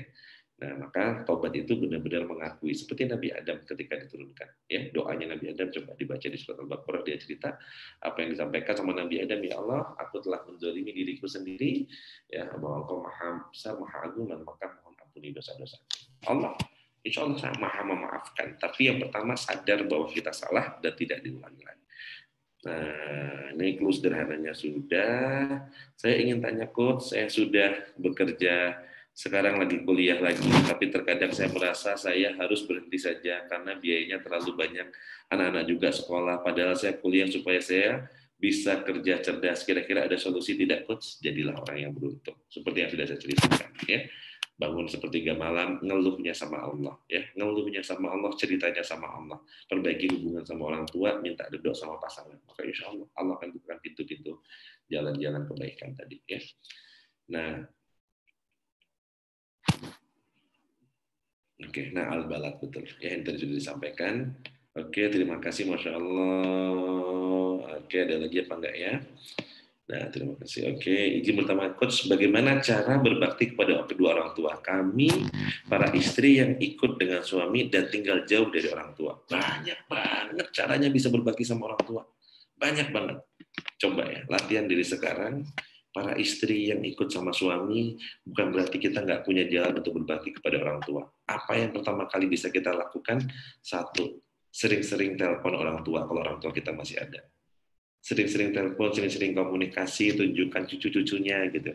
Masya Allah, orang tua kita tuh senang kalau kita telepon, gitu ya. Kita video call itu senang gitu, ya. Kalau masih bisa ditelepon dan masih bisa di video call. Kalau nggak bisa apa? Ini resepnya yang saya lakukan. Dulu saya nggak bisa untuk pulang kampung ya kayak sekarang gitu ya. Saya di Malang mau pulang ke Lampung itu jauh banget. Apa yang saya lakukan? Saya selalu menangis setiap selesai sholat, memintakan ampunan untuk orang tua saya mintakan ampunan untuk ibu saya, untuk bapak saya kepada Allah. Ya. Saya bilang sama Allah, ya Allah, kalau saya punya amal ini saya hadiahkan untuk bapak dan ibu saya. Ya Allah, kalau bapak dan ibu saya punya banyak dosa, ampuni ya Allah. Ampuni, kalau seandainya pahala saya itu bisa untuk menggantikan dosa-dosa mereka, ambil pahala saya, nggak apa-apa ya Allah. Itu terus saya minta ampunan untuk kepada kedua orang tua saya, minta ampunan untuk kepada orang tua saya. Kenapa? Karena investasi orang tua kita kepada anaknya, kepada kita adalah doa dari anak yang soleh. Maka apa yang harus saya lakukan? Waktu itu saya berusaha menjadi anak yang soleh, saya ajak istri saya menjadi istri yang soleha, dan kami doakan kedua orang tua kami. Hanya itu aja. Tembus rasanya sampai kedua orang tua saya.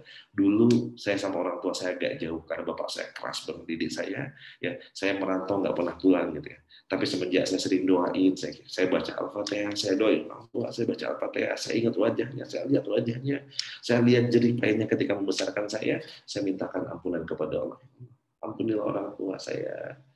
Ya, Sukandar bin sekian, ya, dan seterusnya. Ternyata Masya Allah, orang tua saya itu ngerasa ngebatin aja itu nyambung, saya batin nyambung, saya sakit tahu gitu ya. Ya itu aja, kirim doa. Doa itu sesuatu yang luar biasa, minta ampunannya kepada Allah. Dan itu ternyata luar biasa banget. Ya, jadi kalau bisa misalnya lebih ya kita berbakti secara harta, kita nyisi-nyisikan sedikit, belikan emas, belikan apa yang orang tua suka. Kalau misalnya nggak terlalu jauh, kirimin martabak, kirimin apa yang dia suka, lakukan sekecil apapun. Dan itu Masya Allah itu akan menjadi sesuatu yang luar biasa. Coba aja deh. Coba bangun tengah malam, sholat tahajud, doa orang tua. Setelah sholat 5 waktu, doain orang tua. Sebut namanya, sebut dirinya, sebut bintinya. Oh, Masya Allah. Ya. Mulai dengan Al-Fatihah, lalu bacakan doanya, pakai bahasa Indonesia aja nggak apa-apa. Tapi coba rasain. Pasti begitu luar biasa hasilnya. Ya. Nah, itu contohnya. Saya tuh ngerasa karena saya banyak salah, banyak dosa kedua orang tua saya gitu, kepada kedua orang tua saya. Jadi saya nembusnya sekarang pokoknya apapun yang mereka mau saya usahain gitu. Saya nggak membuat mereka bersedih. Bagaimana saya nggak membuat mereka itu menangis gitu. Pokoknya saya buat yang terbaik yang bisa saya lakuin gitu. Nah, Masya Allah, coach, kita manusia adalah alam kecil. Alam punya hukum, alam dan alam tunduk kepada Allah. Materi coach nyambung sekali dengan filosofi ini, Masya Allah. Teknis dan strategi bagian dari proses, tapi intinya yang coach sampaikan semua, benar banget. Intinya adalah Allah. Karena seluruh jagat raya ini bekerja atas perintah Allah. Kalau Allah sudah kehendaki kun terjadi, maka terjadilah. Ya. Maka jangan sampai kita tidak sejalan dengan yang membuat aturan dalam jagat raya ini, dalam kehidupan. Pasti susah. Tapi kalau kita ikutin aturannya, jalankan perintahnya, jauhi larangannya, maka insya Allah, walaupun kita nggak pinter-pinter banget sama Allah, pasti akan diberikan jalan keberuntungan. Nah, oke. Bagaimana cara menyeimbangi ibadah taat takwa antara suami, istri dalam rumah tangga? Misalnya setelah sholat jamaah, menurut saya kalau berdoa itu minta ke Allah, ya Allah mudahkan dan kuatkan hati saya dalam menjalani hidup ini. Kalau suami berdoa itu ya doa keselamatan aja. Suami mikirnya Allah Maha tahu apa yang terbaik buat kita. Padahal maksud saya pengennya menyamakan persepsi tentang doa. Jadi saya dan suami sering tidak bertemu cara berpikirnya. Cari guru yang sama. Ngaji bareng-bareng. Jadi kalau kita ngerasa sama suami itu sering nggak sama, maka satu. Yang pertama kali yang harus dilakukan, ridho sama suami. Karena tugas istri itu adalah apa? Tugas istri itu adalah taat, ya, patuh kepada suami. Nah, kalau kita masih nggak ridho, dengan kita masih sering ngerasa suami kok kayak gini ya, suamiku kok kayak gini ya, kok dia kok kayak gitu ya, kok dia nggak ini, maka bisa jadi itulah yang menjadi penghambat rezeki kita. Ya, penghambat rezeki kita. Maka apa yang harus kita lakukan? Ya doakan agar hatinya lembut. Lalu apa yang dilakukan? Ikhtiarnya ajak cari guru yang sama. Ya, setiap datang ke guru bareng-bareng. Ya, biar guru yang menasehati. Kalau kita yang menasehati, yang ada ujung-ujungnya ribut, ujung-ujungnya berantem. Ya, padahal ya rezeki kita tergantung keharmonisan rumah tangga kita. Coba Anda rasakan, kalau rumah tangga nggak harmonis, pasti rezekinya susah. Saya tadi cerita, jika rumah tangga saya sama Umi lagi banyak masalah, waktu itu Allah, wah, gulung semuanya, habis-habisan. Tapi salah satu yang saya lakukan waktu itu, saya benar-benar sama istri menjaga hubungan rumah tangga yang harmonis, saya minta maaf dan juga minta ridho kepada orang tua dan mertua saya, kami hijrah balik ke Malang dari nol, ternyata Allah ibaratnya kayak bola bekel, habis dibanting ke bawah, belum kehidupan kami naik ke atas. Ya, salah satunya dilakukan apa? Perbaiki hubungan suami istri. Ketika keluarga sakinah, maka rezeki berkah. Kalau kita keluarganya berantakan, maka rezeki pasti akan berantakan juga. Ya. Bagaimana cara menyeimbangkan ibadah taat sama ini ya tadi ya. Oke, berikutnya. Nah, benar cara menyamakan persepsi dengan pasangan itu gimana ya, Coach? Tadi sudah saya sampaikan ya. Cari guru yang sama agar frekuensinya sama dan saling ridho, saling memaafkan. Karena yang menjadi masalah itu apa? Suami istri kadang jarang ngobrol, jarang komunikasi, ya, punya persepsinya sendiri-sendiri, menyimpan trauma-trauma masa lalu gitu ya. Mungkin pernah suami dikecewakan istri, istri dikecewakan suami, sehingga ada riak-riak, ada batu-batu kerikil-kerikil sandungan yang membuat rumah tangga nggak harmonis. Selama nggak harmonis, jangan pernah harap rezeki kita akan jadi baik. Ya. Maka yang pertama kali perbaiki kehidupan kita agar penghidupan kita jadi lebih baik. Nggak ada usaha yang bermasalah, nggak ada bisnis yang bermasalah. Yang ada adalah pebisnisnya yang sedang bermasalah. Ya. Kalau nggak percaya, coba aja. Anda mau bilang apa? Oh, Orlin susah banyak, Orlin yang akhirnya bertumbuh, Orliners yang ternyata melesat penjualannya. Mau usaha apa aja, banyak yang bangkrut, banyak yang bertumbuh. Kenapa? Karena Allah kasih rezeki. Tapi kalau kita sedang susah, berarti kita yang sedang bermasalah. Maka cari apa sumbernya. Apakah Allah sedang tidak ridho, apakah orang tua sedang tidak ridho, ataukah pasangan sedang tidak ridho. Minta maaf, minta ampun. Ya. Nah, terus itu sayangnya saya dan suami dari dulu nggak sejalan. Suami nggak merestui kalau saya jualan. Padahal saya senangnya jualan coach. Nah, makanya harusnya kalau pas ikut mentoring, itu pasangan gitu, biar cara berpikirnya sama. Mbak Uun itu tiap bulan suaminya diajak-ajak gitu. ditarik-tarik datang kemana gitu, saya ngisi di mana diajakin ditarik-tarik gitu ya. Untuk apa? Agar pemikirannya sama ya. Karena kalau belajarnya sendiri-sendiri, akhirnya pemikirannya sendiri-sendiri. Tapi kalau gurunya sama, belajarnya sama, maka insya Allah ya belajarnya hasil juga sama. Mas Hendra itu masya Allah luar biasa. Ya saya yakin ya keridhaan Mbak Un kepada Mas Hendra kepada Mbak Un itulah yang membawa keberkahan. Ya. Kira-kira itu teman-teman semua. Kalau untuk waktu yang sudah meninggal gimana coach? Doa itu nyambung sampai ke akhirat ya. Maka kalau ortu sudah nggak ada, tetap tugas kita sebagai anak mendoakan agar di kuburnya mereka tenang, di akhirat mereka tenang nanti. Maka apa yang harus kita lakukan? Berdoa sebanyak-banyaknya. Kalau kita punya harta, sedekah dan wakaf atas nama orang tua kita. Masya Allah, luar biasa ya. Mereka akan bahagia di sana. Sama yang jauh dengan waktu, ingin hati merawat, tapi di sisi lain ada kewajiban terhadap suami. Ya, ajak suami untuk ikut merawat gitu ya. Ajak suami, nggak apa-apa gitu ya. Jadi ketika itu, atau ajak orang tua untuk bareng sama kita. Tapi pastikan kita dan suami sudah benar-benar siap untuk berbakti kepada orang tua. Mulai dari mana?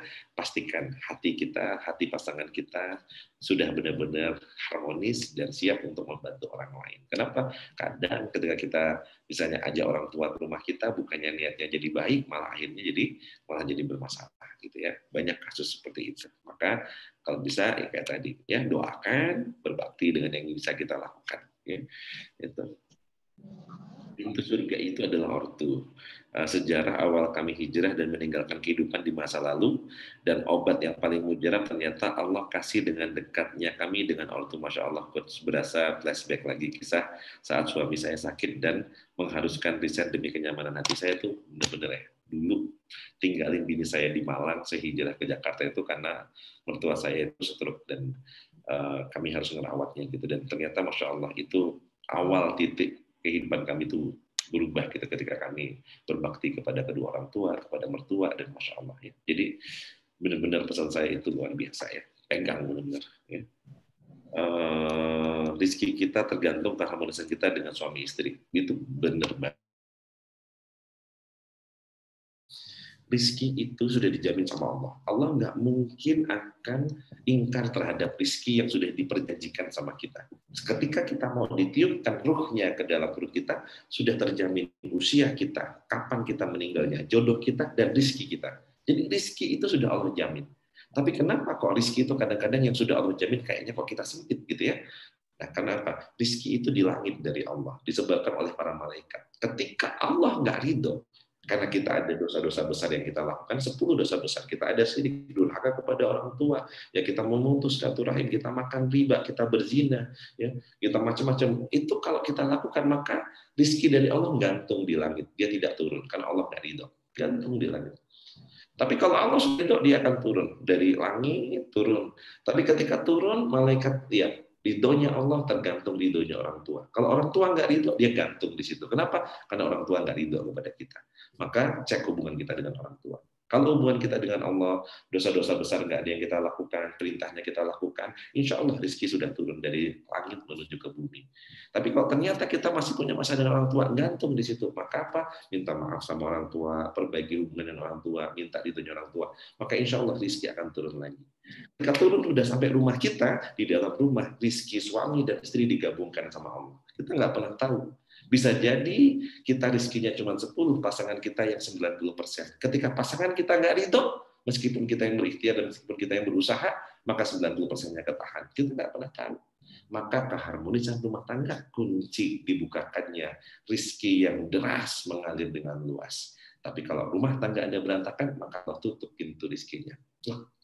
Maka harmoniskan rumah tangga, karena itu adalah kunci dibukakannya pintu-pintu rezeki. Anda mungkin nggak bisa jualan, Anda mungkin nggak paham 7 jurus menjual order, tapi ketika Anda perbaiki hubungan dengan Allah, perbaiki hubungan dengan orang tua, perbaiki dengan hubungan dengan pasangan, coba Anda rasakan, ya, coba Anda rasakan.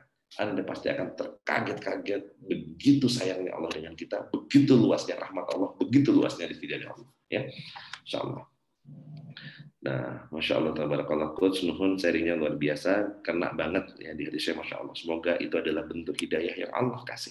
Ya, karena saya bingung dari kemarin ini materi terakhir saya mau kasih apa gitu. Saya cuma minta sama Allah, ya Allah, saya sesungguhnya nggak pernah mampu untuk membantu orang-orang yang sedang hadir di Zoom ini, ya Allah. Saya nggak pernah mampu bisa membantu teman-teman Orlin yang Mbak amanahkan kepada saya.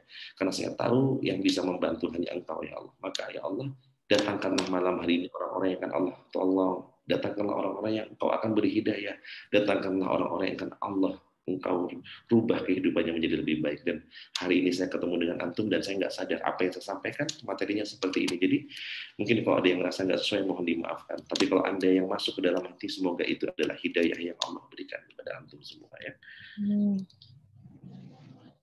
Benar banget, tapi suami saya nggak kerja. Seharusnya kan mendukung saya, Coach. Saya nggak pernah tahu. Kita nggak pernah tahu. Kita selama ini berpikir bahwa rezeki itu datang dengan kerja kita. Bisa jadi ngerasanya kita hebat, ngerasanya kita bisa dapat uang dan rezeki karena kerja kita. Justru itu yang membuat kita jadi terpuruk, jadi nggak kemana-mana. Karena Allah itu suka-suka cara ngasih rezekinya. Coba antum lihat ya, Bunda Siti Hajar itu sa'i safa marwa, safa marwa, safa marwa. Lihat di sana kayaknya ada rezeki, kejar, ternyata nggak ada. Kayaknya di Marwah, kejar ke Marwah, nggak ada juga. Safa lagi, Marwah lagi, safa lagi, Marwah lagi, 7 kali nggak ketemu juga. Pas sudah berpasrah sama Allah, dia datang ternyata di kakinya Ismail hanya dihentakkan kaki, des, air mengalir begitu luar biasa. Jam-jam dikumpulkan sampai hari ini nggak pernah berhenti. Kita nggak pernah tahu. Kalau kita ridho dengan pasangan kita yang kayaknya kerja keras, tapi ridhonya kita dengan pasangan kita, dan ridhonya pasangan dengan kita, bisa jadi itu yang membuat jam-jam akan mengalir di rumah tangga kita. Tapi ketika kita tidak ridho, karena kita ngerasa kita yang kerja keras dan suami tidak mendukung, bisa jadi itu yang membuat jam-jam tidak pernah terbuka di rumah kita. Ya. Terima kasih Coach, semoga saya dan suami bisa berjodoh dengan guru yang sama, nyaman untuk kita berdua. Amin, amin ya rabbal alamin. Bagaimana dengan yang LDR Coach? Jaga hati, istiqomah, dan jangan pernah bermain api. LDR godaannya Masya Allah luar biasa. Ya, maka jaga hati, saling mendoakan, istiqomah, dan jangan pernah bermain api, jangan pernah tergoda ke lain hati. Kalau itu antum jaga, insya Allah ya, Allah pasti punya cara. LDR-nya kita belum seperti LDR-nya Nabi Ibrahim dan Bunda Siti Hajar, yang ketika lagi sayang-sayangnya anak lagi kecil yang sudah ditunggu selama berpuluh tahun, ditinggal di Mekah sendirian, baru ketemu lagi setelah anak gede. Kita belum seberapa. Zaman dulu Nabi Ibrahim nggak ada telepon, hanya saling mendoakan. Tapi lihat harmonisnya ketika datang, Masya Allah, ini keluarga yang luar biasa. Ya, maka jaga hati, jangan pernah tergoda dan bermain hati. Oke, Coach harus banyak berbenah hati, berbenah diri lagi, insya Allah.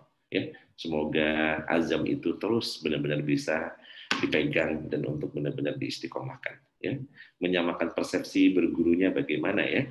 Nah, jadi menyamakan persepsi bergurunya itu mencari guru yang sama. Minimal Anda harus punya 3 guru. 1 guru agama. Guru agama itu artinya orang-orang yang mengajarkan kaidah-kaidah ilmu diniyah, ilmu agama kepada kita. Ya, guru ngaji kita, ustadz kita, ya, murabi, ya. Kita harus punya ustadz, punya guru, punya kiai. Saya juga punya ustadz, punya guru, punya kiai. Ya. Nah, yang kedua adalah guru dalam kehidupan. Ya, kalau tadi mengajarkan ini, kalau guru dalam kehidupan, orang tua yang kita anggap bijak, yang bisa ngasih nasihat dalam rumah tangga dan dalam kehidupan kita. Dan yang ketiga tentunya guru bisnis. Nah, 3 ini adalah support system kita. Guru yang menjaga sumbu spiritual kita, guru yang menjaga sumbu leadership kita, dan guru yang menjaga sumbu entrepreneurship kita.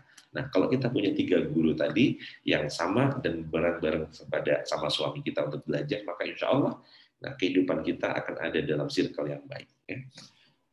Sama Coach, saya juga belum bisa datang berkunjung meski satu kota awal jualan. Saya juga niatnya biar bisa beri sesuatu kepada orang tua. Hanya karena belum fokus, belum maksimal. Bismillah, semoga semakin melesat. Amin ya rabbal alamin. Jangan lupa selalu minta doa sama orang tua ya.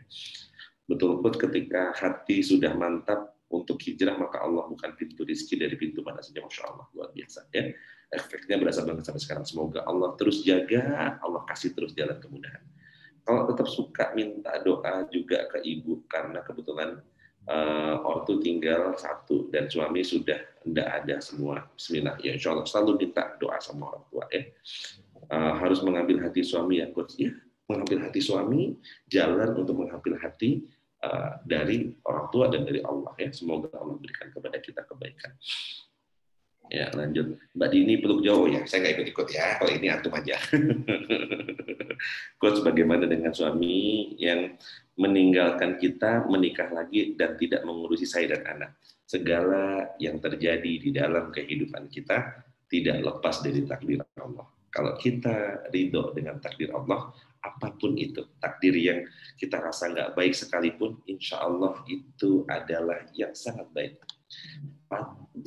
Dari wanita yang sama Allah diberikan tempat terbaik di surga, salah satunya adalah Asyiyah. Siapa Asyiyah ini? Asyiyah adalah istrinya Fir'aun.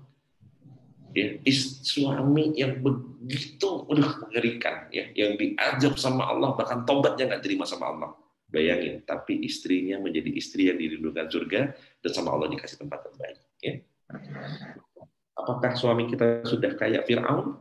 Sudah semua itu? Kalau belum, maka insya Allah kita masih lebih beruntung. Ya. Kalau kita ngelihat sama ya, yang namanya cemburu pasti. Ya. Yang cemburu pasti.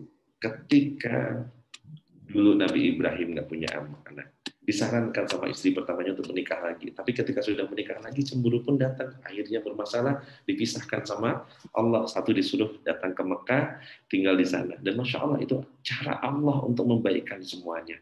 Ya, menjadi pelajaran buat kita. Maka kalau kita ikhlas, kita ridho dengan takdir Allah, Allah akan siapkan jalan yang terbaik buat kita. Karena yang menjaga kita bukan hanya sekedar suami kita. Yang menjaga, menjamin kehidupan kita adalah Allah. Kalau kita yakin, Allah pasti akan jaga kita. Ya. Bahkan bertemunya saya dengan Orlin, termasuk Rizky yang Masya Allah sampai detik ini, benar banget itu. Ya. Selalu dekat dengan orang-orang yang saling support, saling mengingatkan dalam kebaikan. Benar banget. Ya. Oke, Masya Allah. Oke. Semoga akan ada pembinaan kembali dengan coach, insya Allah. Semoga kita berjodoh dan Allah mudahkan kita semua ya.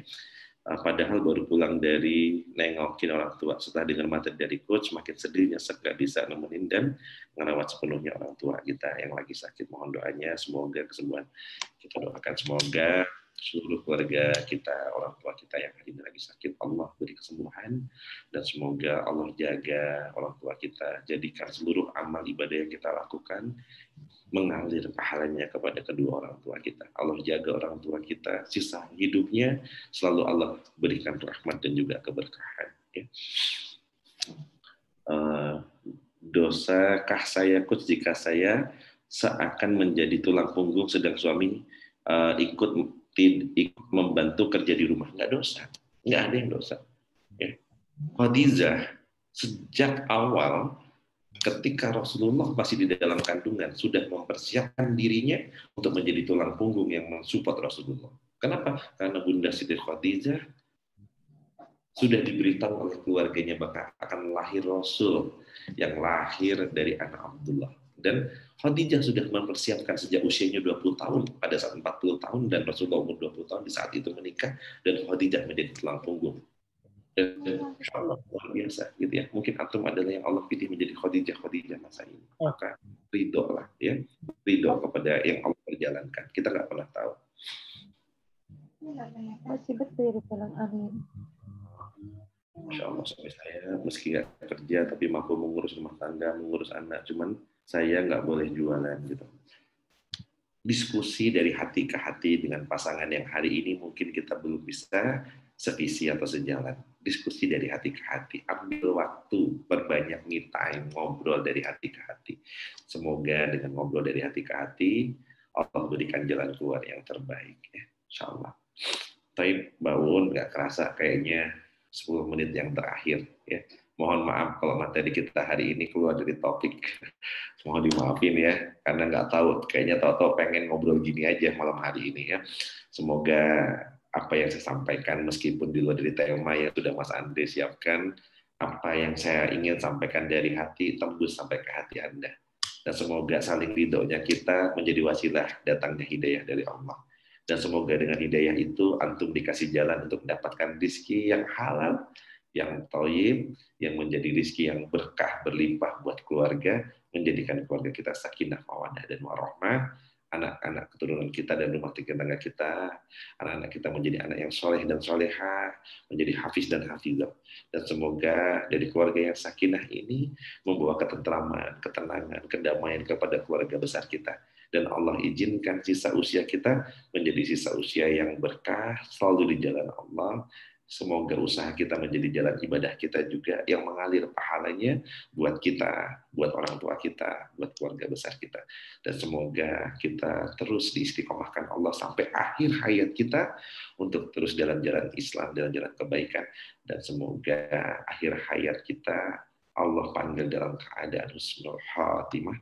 Ya Allah, jauhkan dari siksa kubur, jauhkan dari siksa api neraka, dan semoga kita terus bisa bersaudara kayak gini, ngumpul kayak gini, sampai surganya Allah, bertemu dengan Rasulullah, dan Allah izinkan kita bertemu dengan Allah, Allah izinkan kita bertemu dengan Rob kita, ya, dan semoga Allah terus jaga kita semua. Amin ya rabbal alamin.